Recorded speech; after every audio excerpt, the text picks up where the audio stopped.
Hello everyone from Math 2000. It's linear algebra. Professor Wenson here again with a video on your ZyBooks Section 5.4 titled Basis and Dimension. So we're going to see some more definitions pardon me, in this section. The definition of a basis of a vector space, and that's very closely related to the definition of the dimension of a vector space. Now you've probably already heard me use the word dimension before, like how I would say R2, the XY plane is two-dimensional, and R3, XYZ there with XYZ axis is three-dimensional. So you've heard dimension before, but now we're giving it a formal definition. Alright, so I'm actually going to read out this particular section summary because I think it's important. So remember, a vector space consists of all possible linear combinations of some set of vectors, right? What's called the spanning set of that vector space. Thus, the span of any set of vectors forms a vector space, right? We have seen this in previous sections.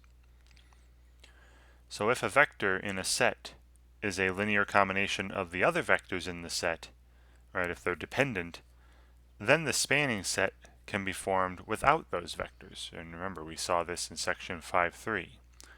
Right, if you have a dependent set of vectors that spans a space, then, if you can write one vector as a linear combination of the others, you don't need that particular vector to still span that same space.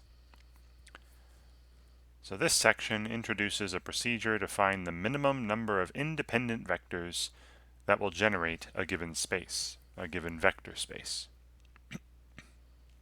Alright, so you got your objectives. Alright, first part of this is on what does it mean? What is a basis for a vector space? Now really you can think of a basis as building blocks. It's a set of vectors that you can create any vector in the vector space with by just taking linear combinations. And they're also independent, and we'll see that definition here. So a subset S of a vector space V is a basis if S is a linearly independent spanning set. So remember, being linearly independent meant that every vector in S, can't be written as a linear combination of other vectors in S. And to be a spanning set of V means that every vector in V is in the span of S, or every vector in V can be written as a linear combination of the vectors in this set S. So it's a basis, a linearly independent spanning set. Again, I like to think of these as as basic building blocks for vector space V. Right? You can take any vector in vector space V and build it using linear combinations of the vectors in this set S, this basis S. All right, the definition of a basis implies that S is a minimal spanning set of V, and you saw these words last section, minimal spanning set. And that each vector in V can be represented uniquely as a linear combination of vectors in S. All right. Although a basis exists for any vector space, a basis is not unique. For example, two bases of R2 are, this set here, the set with vectors 1, 0, and 0, 1 form a basis of R2, right? They're independent, and every vector in R2 can be written as a linear combination of these two. But that's not the only basis of R2. There are other sets of pairs of vectors that form a basis for R2. Like this example here, the vectors 2, -5, and 0, 4. They're independent, right? They're not scalar multiples of each other. And every vector in R2 can be written as a linear combination of these two vectors.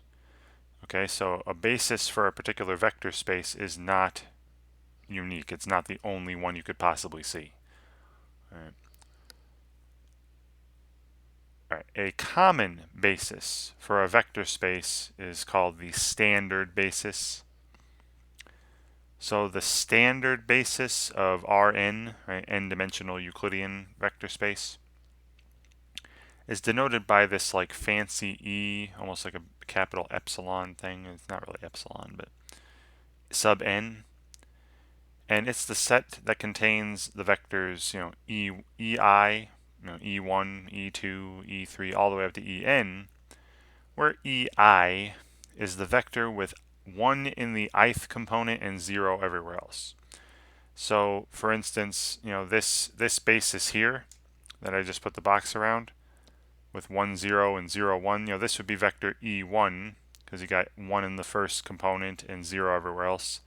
This would be vector e2 because you got 1 in the second component and 0 everywhere else.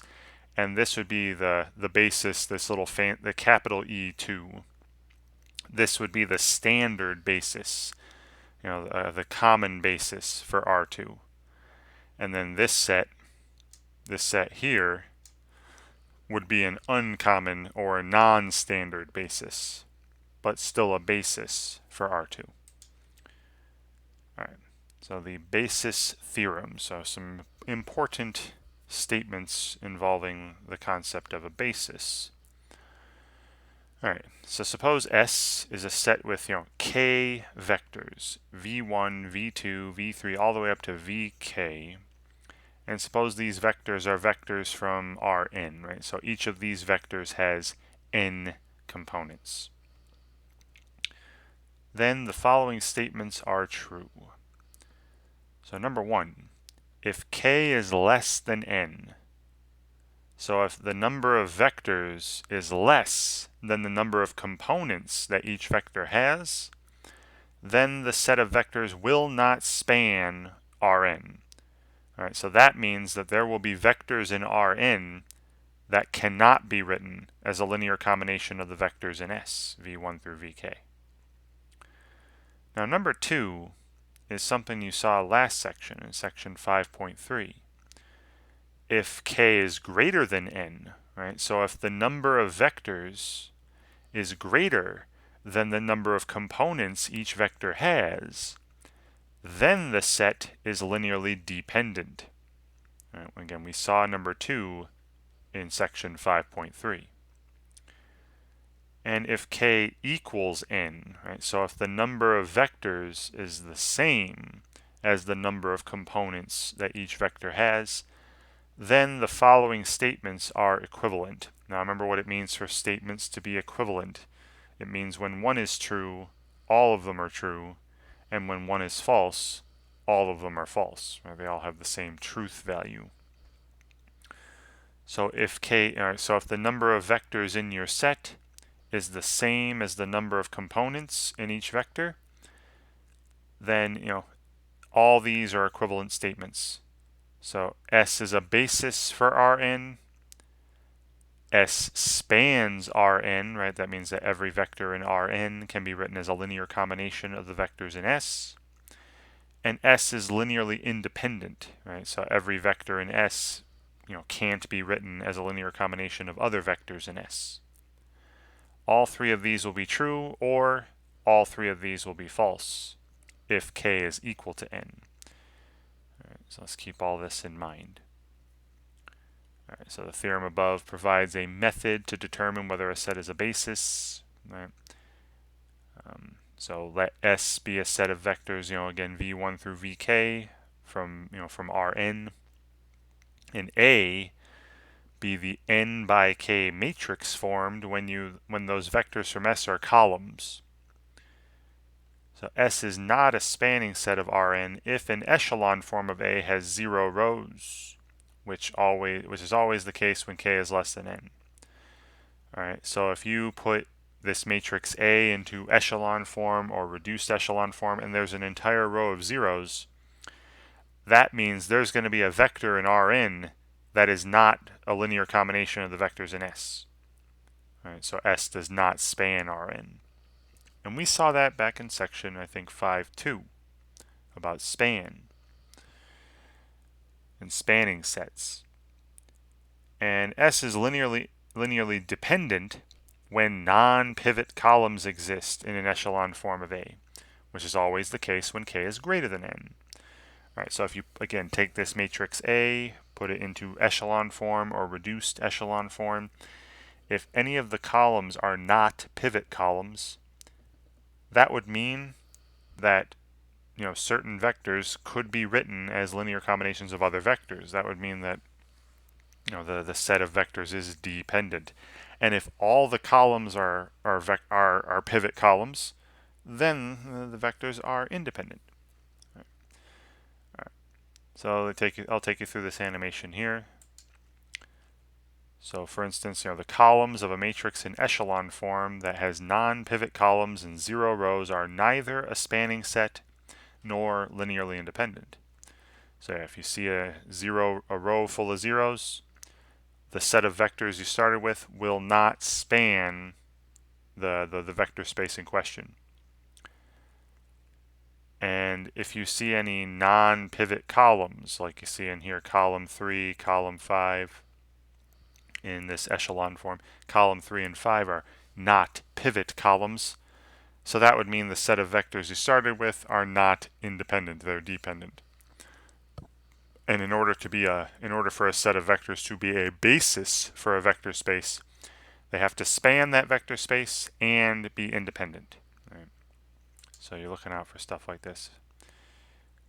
So here, if you had a bunch of vectors from R4, a bunch, 5 vectors here with 4 components, put them in a matrix, put it into echelon form or reduced echelon form.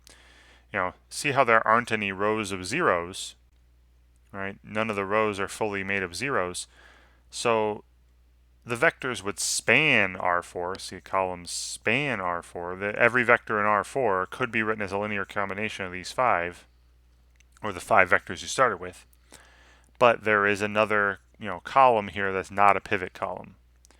So that means the 5 vectors would be dependent, right? Not linearly independent. So it's taking you through different scenarios. Here, again, row of zeros. So these three, the 3 vectors you started with from R4 would not span R4. But every single column is a pivot column, right? Every single column is a pivot column, so the 3 vectors I started with would be independent. And the final scenario is when both those happen. Every column's a pivot column, and there aren't any rows of zeros. So that means the vectors I started with would span R4 or span the vector space in question. And since every column is a pivot column, the vectors I started with are linearly independent.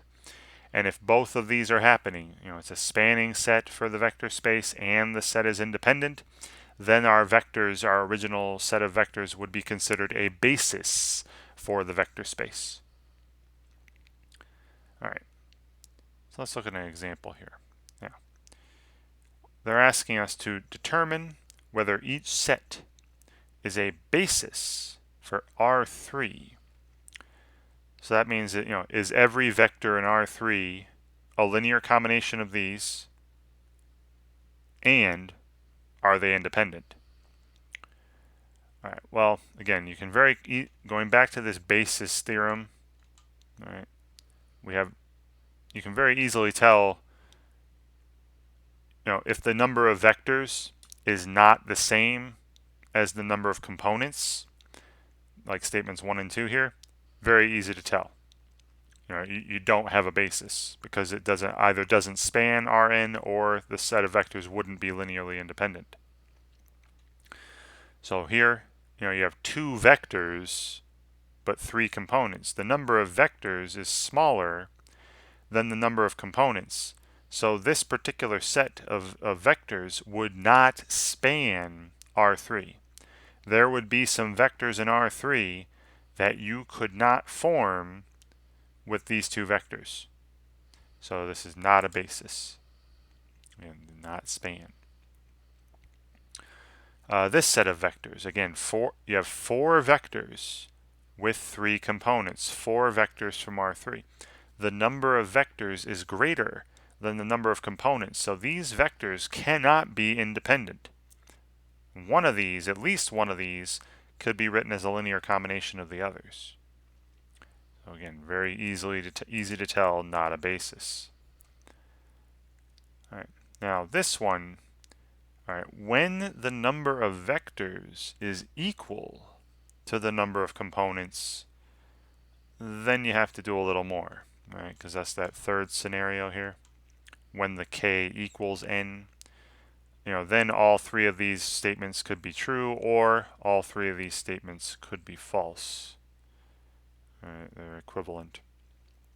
So you're either a basis or you aren't. So I'm going to go to put my matrix here with these vectors as columns into some sort of echelon form. Now I personally will just do on the calculator reduced row echelon form.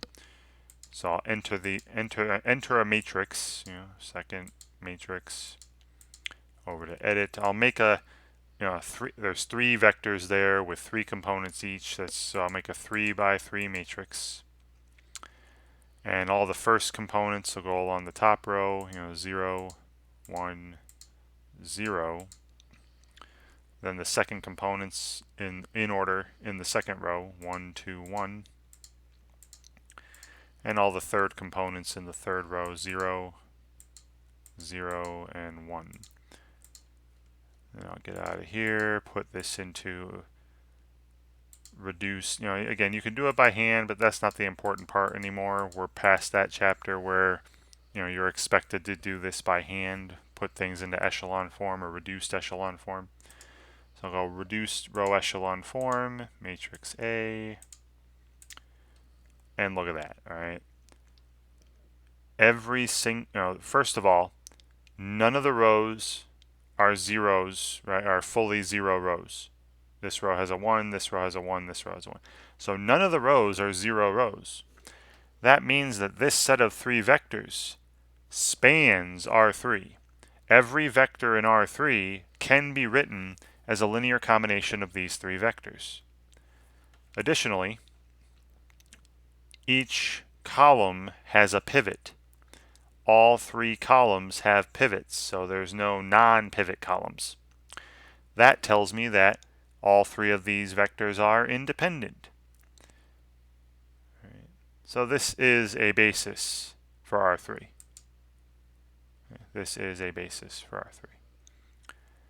All right. And again, same thing. I've got this fourth one, the same number of vectors as there are components. So I'm going to have to put this as make a matrix out of these. Put each of these vectors as a column. Put it into echelon form or reduced echelon form, and first ask, are there any 0 rows? If not, the vectors will span R3, and are there any non-pivot columns? Right. So again, real quickly here, just go back to the matrix menu. I already have a 3 by 3 matrix A, so I'll just go in there again. First components 2, 3, 5. Second components, -1, -4, -10. And third components, 1, -2, -8. Get out of here, just re-enter the last thing I did. And look, you see how this last row is a row full of zeros. That tells you that this set of 3 vectors does not span R3. All right. That means that there are vectors in R3 that can't be written as a linear combination of these 3. Now, I don't know what they are, but there are going to be some. Additionally, the first column has a pivot, right? One of these leading ones. The second column has a pivot, but the third column does not. So there is a non-pivot column, meaning that these 3 vectors are not independent, right? They are dependent. I could write the third column, I could write the third vector as a linear combination of the first two. So this is definitely, I mean, even from the not spanning, right? If it doesn't span the set, it's not a basis, and if they're not independent, it's not a basis, but this is both. So definitely not a basis for R3. All right, then you're asked to do, fill in some stuff here in the challenge activity. There's 5 levels. Let's see what these look like. So complete, now this is that standard basis, right? You see E2, the little fancy E, this is standard basis for R2.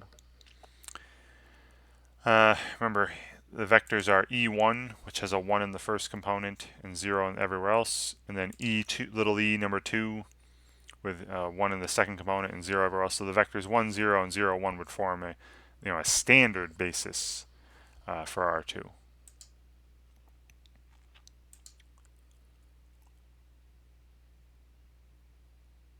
All right, here they're just asking for the standard basis for R3. So 1, 0, 0, 0, 1, 0, 0, 0, 1. The standard bases are easy to find. All right. So let's just skip ahead and see what the last level looks like, if it's anything difficult. Okay, just asked determine if, so just like in the participation activity, you're asked to determine if the given set of vectors is a basis for a certain vector space. So is this set of vectors a basis for R3? Well, you could make a matrix and all that, but remember that statement from earlier, the basis theorem. See, there are 4 vectors with 3 components only. The number of vectors is greater than the number of components. So automatically I know this is going to be a dependent set. So it cannot be a basis for R3. So I select not a basis. I know you're not seeing my choices, but not a basis. All right, and again, you go back to other levels, they'll ask you to fill in some vectors, ask if a set of vectors is a basis for some vector space. Hopefully, again, if the number of vectors is equal to the number of components, then you got to make your matrix, put it into some echelon form, and all that. All right. So now, this is a little, so far we've been finding bases for R2, R3, R4, an entire Euclidean vector space. But now we're going to find a basis for a subspace. Find a basis for a subspace of a larger vector space, some smaller vector space. All right. And again, you've kind of seen how to do this. So a subspace W can be formed by the span of any given set of vectors S. If S is dependent, then not all vectors in the set are needed to form a basis for the subspace as stated in the theorem below. Right? So you've seen this before, remember? Right? If you take a set of vectors and form a subspace by taking the span of that set of vectors, if those vectors are dependent, that means there are some you don't need. Right? So you just eliminate the ones you don't need until you have a set of independent vectors. And then the span of those independent vectors will form the same subspace. So if a set of vectors S span a subspace W, then a basis can be formed by some, if not all, of the vectors in S. So again, you might have to eliminate some, if they're dependent. And again, you saw a method for this back in section 5.3. Yeah, make a matrix with those as columns. Put it into echelon form or reduced echelon form. And then every pivot column will correspond to a set of vectors, a vector that is in a set of independent vectors. And every non-pivot column will correspond to a vector that you can get rid of, that is dependent on the others. So here, they even describe the procedure here. Reducing a set to a basis. So if we're given a set of vectors, S, the following steps are used to find a basis for the subspace, called W, which is, just the span of S, this subspace of Rn. Remember, the span of a set of vectors is the set of all linear combinations of those vectors. And if one of those vectors depends on others, then you don't need it. You can get rid of it. So one, form a matrix using the vectors as columns. Put it in echelon form or reduced echelon form. Again, identify the pivot columns in that echelon form. A basis for W is given by the columns in the original matrix that correspond to the pivot columns in the echelon form, like I was saying out loud before reading this. All right, so they go through, I'll let you play this one here. We'll get to an example, but you see I have this. They say find a basis for the subspace of R3 spanned by these four vectors. So they put these four vectors into a matrix, put it in reduced row echelon form. They notice that only the first two columns are pivot columns, meaning only the first two vectors are needed. So I take this, instead of all these vectors from P, I take the first two vectors that correspond to the pivot columns, 1, 1, 1, 0, 1, 2. So if you looked at the span of P, right, all linear combinations of these four, that'll be equivalent to the span of just these two. Because again, these two vectors, the third and fourth vector, can be written as a linear combination of just the first two. You only need these first two that correspond to the pivot columns. So then this set with those first two vectors, just these two vectors, then would form a basis for that span of P, right, for that subspace of all linear combinations of these four vectors. All right. So reducing a set to a basis. So the question here is, these are true or false, looks like. So here the set with the vector -1, -1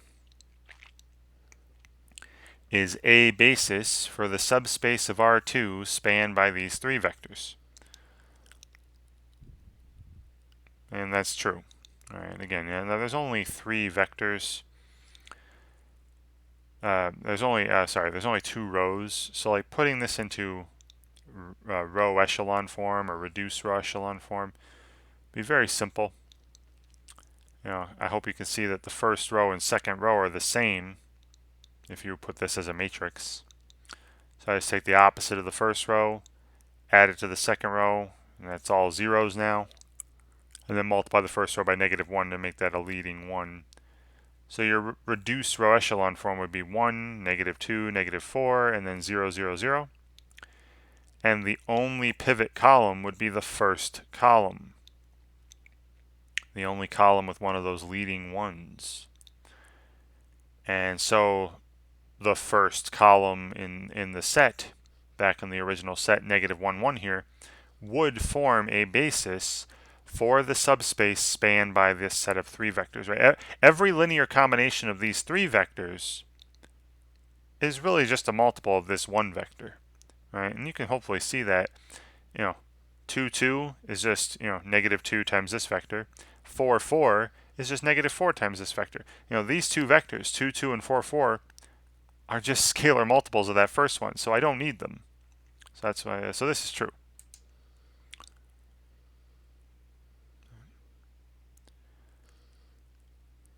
And then you do the same thing here.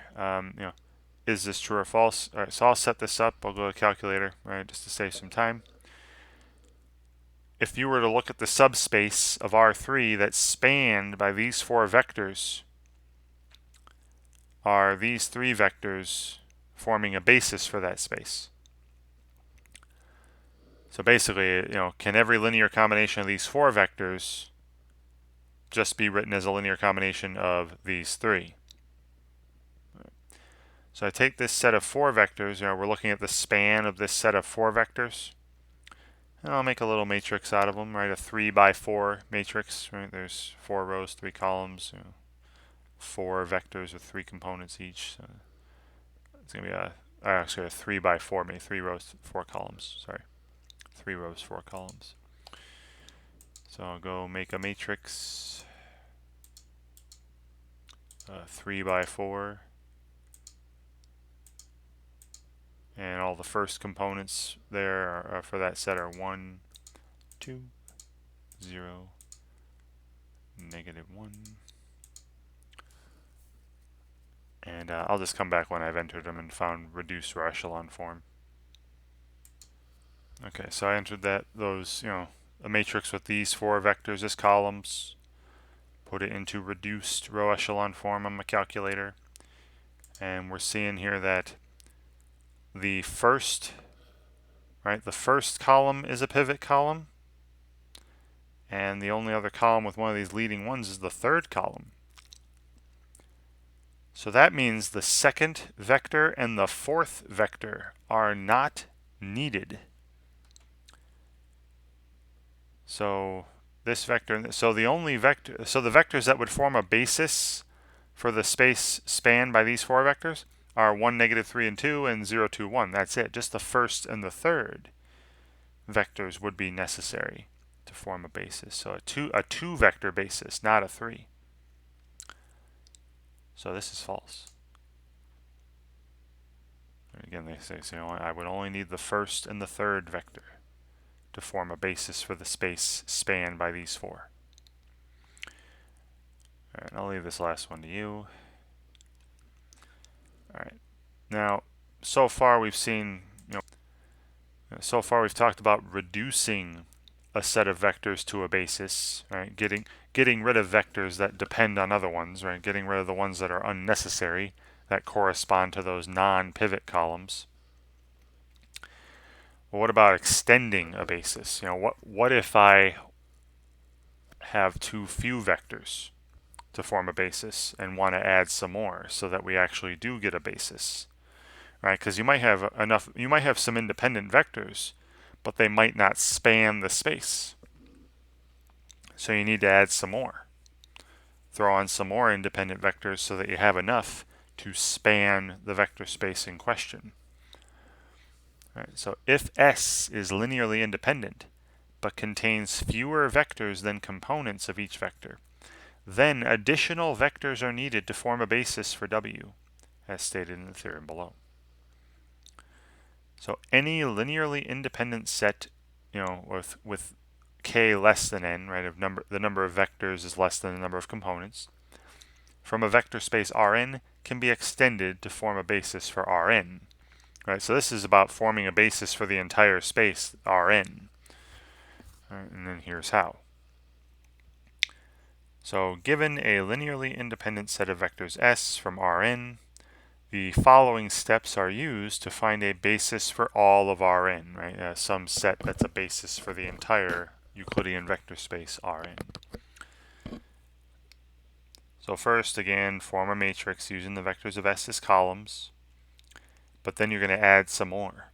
You're going to add some more columns. Augment the matrix on the right with the elements from the standard basis for Rn. So you throw on n more vectors, and then you'll have too many vectors, and then you do what we did before and reduce it. Cut out some vectors that aren't needed. So reduce the augmented matrix to reduced echelon form. The pivot columns in the reduced echelon form will indicate which of the standard basis vectors should be included in S to form a basis for Rn. All right, so you just add a bunch of vectors on, a bunch of independent vectors on that give you too many vectors, and then you do the same procedure that we did earlier to cut some out. All right, so they go through this example here. So like if S, say S is a set with these 2 vectors. Now it's got 2 vectors, there's 3 components, so it can't be a basis for all of R3. It can't. So I would like to add on another vector so that we do have a basis for R3.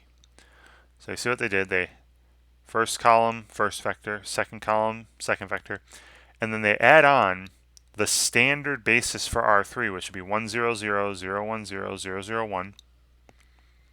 And now there are too many. Right? Now there are 5 vectors when I only need 3, right? This is R3. So we put it in reducer echelon form and then just take the 3 that we need, right? The 3 with the pivot columns.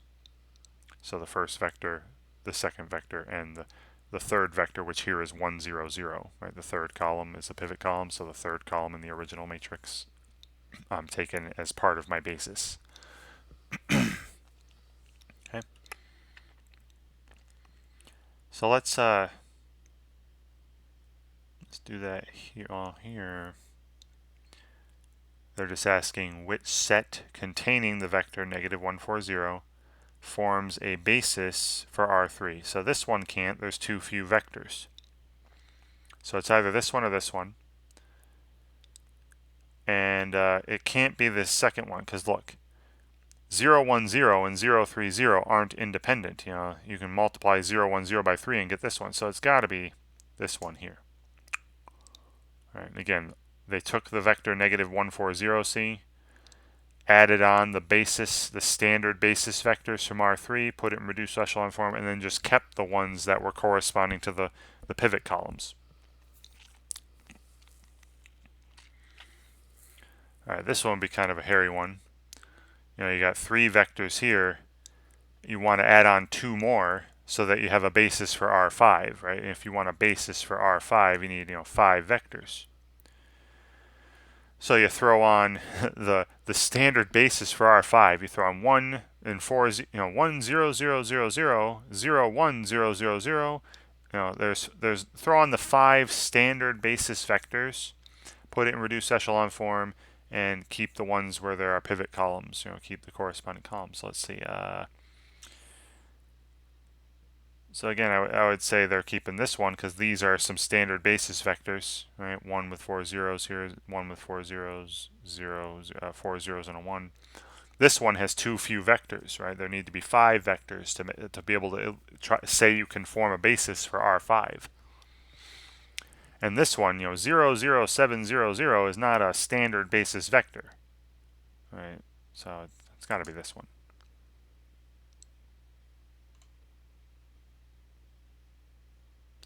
Oh, they wanted to include, okay. They're including the 0, 0, 7, 0, 0 was was this. All right, so it is that one. So these are the 3 original vectors, and then they had these 2 standard basis vectors added on. Okay, my apologies. I didn't read the vectors. I just saw that there were 3 of them and thought we needed to add 2 more. All right, so yeah. So again, see, they took these 3, added on the 5 standard basis vectors for R5. Now, that's too many. Put it in reducer echelon form and then keep all the ones where there's a pivot. So the first 4 and the 7th one, right? And you can do that in your calculator. I'm not doing all that. All right. So now finally, I think this is the last part. Maybe we'll see. All right. Now we're finding a basis for a subspace defined by an equation. All right. So for a subspace of Rn defined by an equation, rather than the span of a set of vectors, a basis can be found by identifying free variables and writing an arbitrary element of the subspace as a linear combination of vectors with the free variables as weights. All right, so let me show you an example. I'll do this example here. All right. They're asking us to find the basis for or a basis. Right? Remember, there's not a unique basis for any vector space. There's infinitely many bases. Find the basis, or a basis, for the subspace of R3 defined by this set here. All right, so I'll write this out on some paper and we'll do this. Okay, so I have this set written out. S is the set of the set of vectors with 3 components. But the only vectors that actually belong to this, though, are the vectors where -2 times the first component plus the second component minus the third component is 0. All right, so this is not all of R3, right?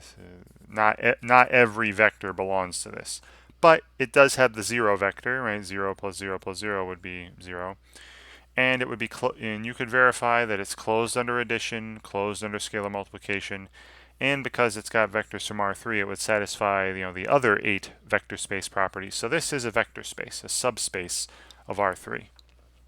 And because it's a subspace, well, now we should be able to find a basis for it. All right. So here's how. All right. Every single vector in this space has this satisfied. So I take this equation. Now remember, it's one equation with 3 unknowns, 3 variables. That means that there are 2 free variables, 3 minus 1. Right, the number of variables minus the number of equations will typically give you, especially if it's just a one equation, the number of free variables. Now, you could say y and z are the free variables and solve for x. You could say x and y are the free variables and solve for z. It's really up to you. Now, I think an easy one to solve for, now I'm going to solve for y, because y is already positive 1y here. So let's say the free variables are x and z, and then once I've chosen a value for x and a value for z, then I can solve for y. All right, so then I solve for y, the non-free variable, the basic variable. So y here would be 2x plus z. I would add 2x, and this is for any vector in this set. This will happen. The y coordinate, the second component, will be twice the first component plus the third component. All right, so then we look at these, for any vector in S.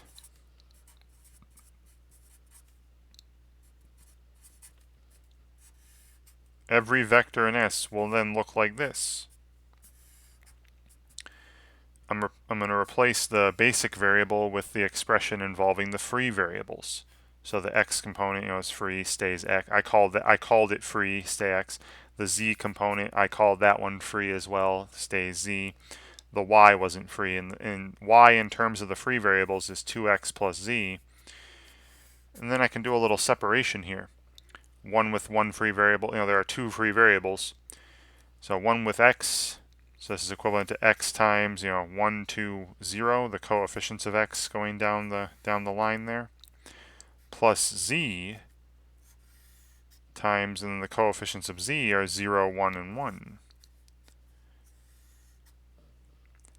So what we're seeing in this line, we're seeing that S is the span of the set of vectors 1, 2, 0 and 0, 1, 1. All right? What we're seeing in this line is that every vector in this set is a linear combination of 1, 2, 0 and 0, 1, 1. So that means this set is the span of that set of 2 vectors, those 2 vectors there. And then the big question is, okay, these 2 vectors span the space. Are they independent? Well, yeah, there's only 2 of them, so all you need to check is, are they scalar multiples of one another, and they're not. So they're independent. So here we have a set of vectors that spans this space, right? Every vector in S is a linear combination of these 2, and these 2 vectors are independent. So we have a basis. The set of vectors with the vector 1, 2, 0 and the vector 0, 1, 1. This is a basis for S. All right, again, what that means is that every single vector in S can be written as a linear combination of these 2, and these 2 are independent. Now, the way I did it here, I had x and z be my free variables and then solve for y. If you look back at the example, they had x and y be the free variables, and they solved for z. And they replaced z with negative 2x plus y, And then you had x times 1, 0, negative 2, plus y times 0, 1, 1. And then said, okay, now the vectors 1, 0, negative 2, and 0, 1, 1 then form a basis for S. And either way is fine. Either way is fine. And notice, they got 0, 1, 1. So did I, right? They got 0, 1, 1. Now they have 1, 0, negative 2. I had 1, 2, 0. But 1, 0, negative 2, you can see is a linear, you can write that as a linear combination of the two vectors I had. So these are actually the same, when you look at the linear combinations of these and the linear combinations of the ones they had, they're the same set. They're both set S. Right? In fact, you would have to take just negative 2 times this 0, 1, 1 and add this vector, and you'd get the vector 1, 0, negative 2. Right? So the span of my set and the span of their set are the same set. Right? So it really depends on what you call the free variables and what you call the basic variables. Cool. All right, so there, I'll do one of these, kind of the same thing. So we're asked to find a basis for each subspace. So I'll just do that first one. All right, so here we're given a set S. It's a set of vectors from R2, right? This is a subspace of R2, right? It's a vector space that's a subset of R2.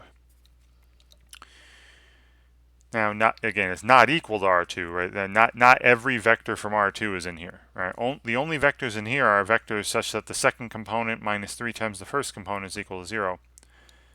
Or, again, one equation, two variables. So one of them's free, the other one's not. Solve for y would be easy here. Right? So let's say y is my basic variable and x is free. So I solve for y in terms of x.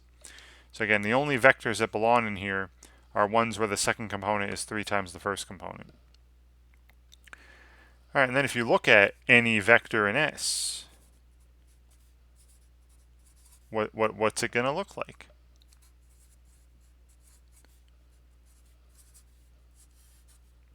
And just rewrite things in terms of your free variables. So remember, x I said was free, and y in terms of x was 3x.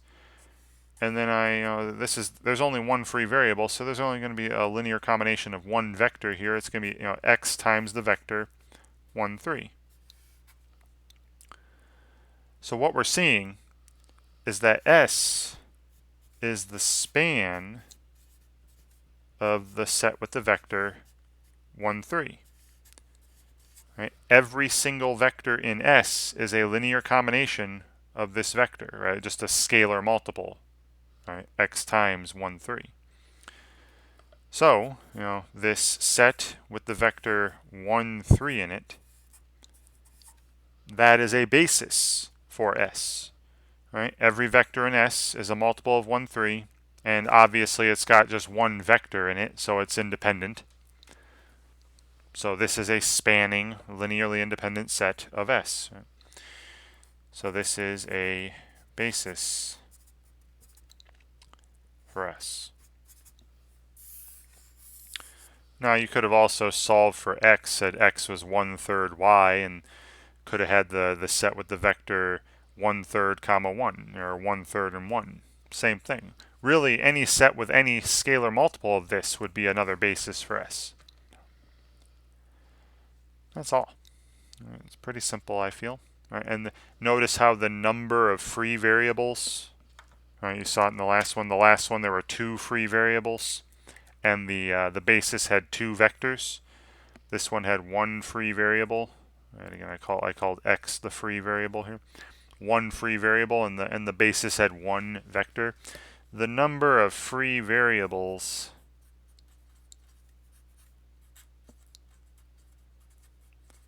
will be the same as the number of vectors in your basis.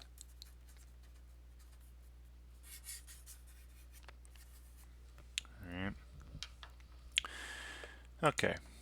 So again, now see there. Oh, they had 3 in the second component already. So first component 1. They go through the same procedure that I did. All right, you can do the same here. Just just basically replace y with x. You got 1, 1, 0. Cool. All right.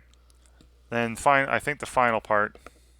I think this is that before the additional exercises is the concept of dimension. Now, easy enough. Okay, you've already seen now finding a basis for a vector space. The dimension of a vector space is simply the number of vectors in a basis. It's that simple. So in that last example, this vector space S has a basis with 1 vector in it. So S has a dimension of 1. This is a one-dimensional vector space. The example prior to that, this example here that I showed you earlier, this had a basis with 2 vectors in it. So this vector space S is 2-dimensional. All right, so back to the website. All right, so I'll read this. A finite dimensional vector space is a vector space spanned by a finite set, right? A set with a finite number of vectors in it. Although infinite dimensional vector spaces exist, examples in this book, this text, are restricted to finite dimensional vector spaces.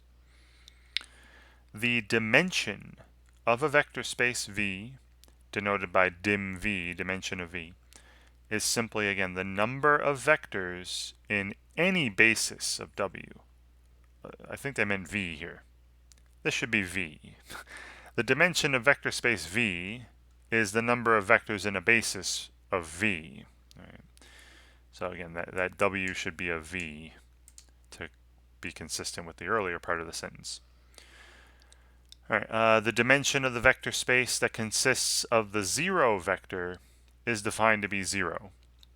All right, so that's the only one where the number of vectors in it isn't the dimension. If your basis is only the 0 vector, then that vector space is said to have a dimension of 0, all right, not 1. So please highlight that sentence. Make sure you get that in your head. The dimension of Rn is n, right, because of the standard basis, right? We saw the standard basis has n vectors, right? And if a basis has n vectors, that vector space is n-dimensional. Right. For a subspace given by the span of a set S, the dimension is denoted as the dimension of the span of S. And dim means dimension of, and span of S is again the set of all linear combinations of the vectors of S. All right. So here's an important note. All bases for a vector space V have the same number of elements, which is the dimension of V. So every basis of R2 is going to have 2 vectors. Every basis of R3 is going to have 3 vectors, and so on. So here they give us an example. Suppose P is this set with 2 vectors, -1, 1, 3, 0, -2, 5. Now suppose W is the span of P, right? All linear combinations of these 2 vectors, the span of P. Show that P is a basis for the subspace W. Well, clearly P spans W because that's the definition of it, and P is only 2 vectors, so it's very easy to see that they're independent, right? When there's only 2 vectors, you only need to check if they're scalar multiples of each other, and these aren't. So P spans W by the way W is defined, because it's the span of P. Every vector in W can be written as a linear combination of these 2, and they're linearly independent. So P is a basis for W. And since P has two vectors and is a basis for W, then they would say that the dimension of W is 2. Right, it's a two-dimension. W is a two-dimensional vector space, which would be a plane. Right, you've seen pictures earlier, like in the last section too. A one-dimensional vector space is a line through the origin, a line with the zero vector. A two-dimensional vector space is a plane containing the origin. A three-dimensional vector space is, all of R3. And then you got, some other vector spaces that you can't visualize, a four-dimensional vector space, five-dimensional. You can't picture those like you can with 2 dimensions and 3 dimensions and 1 dimension. All right, so here's another example. So suppose H, right, is a set with these 4 vectors, 4 components each. These are vectors from R4. And let's say W is the span of H. All right, so W is made up of all linear combinations of these 4 vectors. Does H form a basis for W? All right, well, first off, H definitely spans W. Every vector in W is a linear combination of the vectors in H by the definition of span. So, yes. Because if you remember from way earlier, if the number of, this is way back, that basis theorem, right? I think it was, where was that? It was a while back, wow. Right here. Remember, if the number of vectors is the same as the number of components in each vector, then, if the set spans, oh, this was for Rn. I'm sorry. That's bad. So we have to actually check. All right, so my apologies. All right, so these 4 vectors, all right, so again, H spans W by the definition of span. Now we just have to check, are these vectors independent? All right, so remember how to do that. You just make a matrix with each of these as columns, do it in your calculator, put it in reduced row echelon form, and if all columns are pivot columns, then then it is an independent set. All right, so I'm going to do that real quickly. I'll pull that up on my calculator and come back when that's done. All right, so look, I've put that 4 by 4 matrix in my calculator and put it in reduced echelon form here, reduced echelon form, and look, that 4th column. All right, the 4th column is not a pivot column. So that means that this 4th vector, this 2, 1, negative 5, 2, this can be written as a linear combination of these first 3. So it's not needed. All right, so these 4 do not form, they span W, sure, but they aren't independent. So this wouldn't be a 4-dimensional vector space, it'd be a 3-dimensional. I would only need these first 3 to form a basis. But these 4 do not form a basis, again, because they are not linearly independent. All right. Again, you're going to have to, again, they're not talking about all of R4, they're just talking about W here. So that's why that when I scrolled back and looked at that statement, that statement about the basis theorem earlier, that's about all of Rn, all of R4, all of R5, not just a subset. So you're actually going to have to make a matrix and look. You see they did that here, same thing. All right, so would this be a base? Now, I already just showed you. Remember the first 3 columns here are pivot columns. So these first 3 vectors are going to be independent.